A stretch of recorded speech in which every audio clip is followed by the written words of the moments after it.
Your hip is the joint where your thigh bone meets your pelvis. It is called a ball and socket joint because the ball-like top of your thigh bone fits into a cup-like area within your pelvis, much like a baseball fits into a glove. Normally, the ball glides smoothly within the socket, but a problem with the ball or socket rim can interfere with smooth motion, leading to hip impingement or femoroacetabular impingement.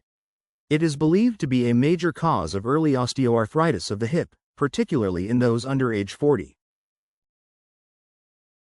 Hip impingement symptoms. You can have hip impingement for years and not know it, because it is often not painful in its early stages. When hip impingement causes symptoms, it may be referred to as hip impingement syndrome.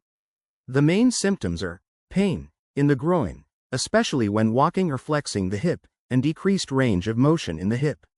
At first, you may only feel pain when you move the hip near its limits. As the condition progresses, however, you may feel pain with more subtle activities, such as sitting for a long time or walking up a hill. Pain that occurs at night or when walking on flat ground can also be caused by hip impingement but may also suggest that the cartilage cushioning the ball and socket has begun to break down and wear away, a condition known as osteoarthritis. The best way to determine the cause is to have imaging done of the joint.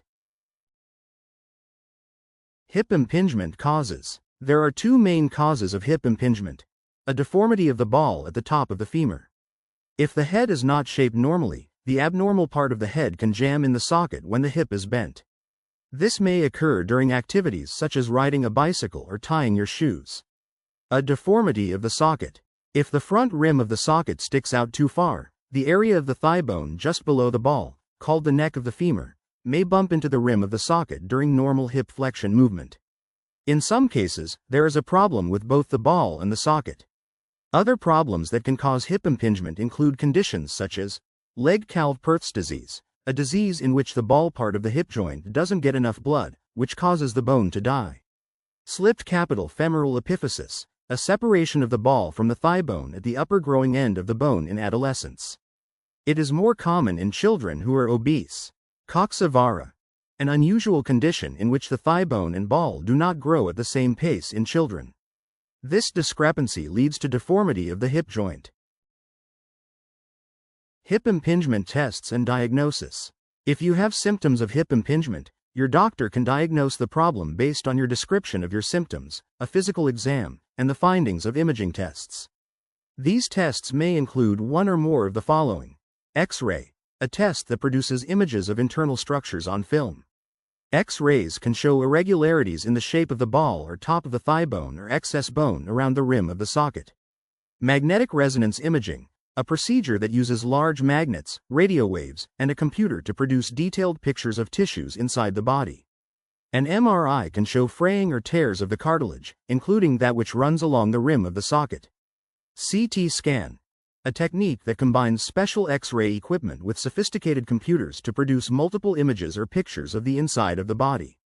These images can be examined on a computer, printed, or transferred to a CD. A CT or MRI scan can help a doctor decide whether you need surgery. Hip impingement treatments. Treatment for hip impingement should begin with resting the affected hip. Modifying your activities to avoid moving the joint in a way that causes pain. Exercising as recommended by your doctor or physical therapist to strengthen the muscles that support the hip. Physical therapists who specialize in the hip or recovery of hip injuries can do a lot to help strengthen muscles around the hip and relieve inflammation. Taking anti-inflammatory and pain medications. If these treatments do not relieve pain, your doctor may recommend hip impingement surgery. The type of surgery needed will depend on the problem causing hip impingement and how much cartilage damage has occurred. Often, surgery for hip impingement can be performed arthroscopically. This technique involves inserting a lighted scope and thin tools through small incisions over your hip instead of making a large incision. Arthroscopy is usually an outpatient surgery. This means you can go home the same day. The earlier you have surgery, the greater your chances of a complete recovery. But even if cartilage has been damaged, surgery may still reduce pain and improve range of motion. If cartilage damage is severe, however, hip replacement may be the only treatment that will relieve pain and improve function.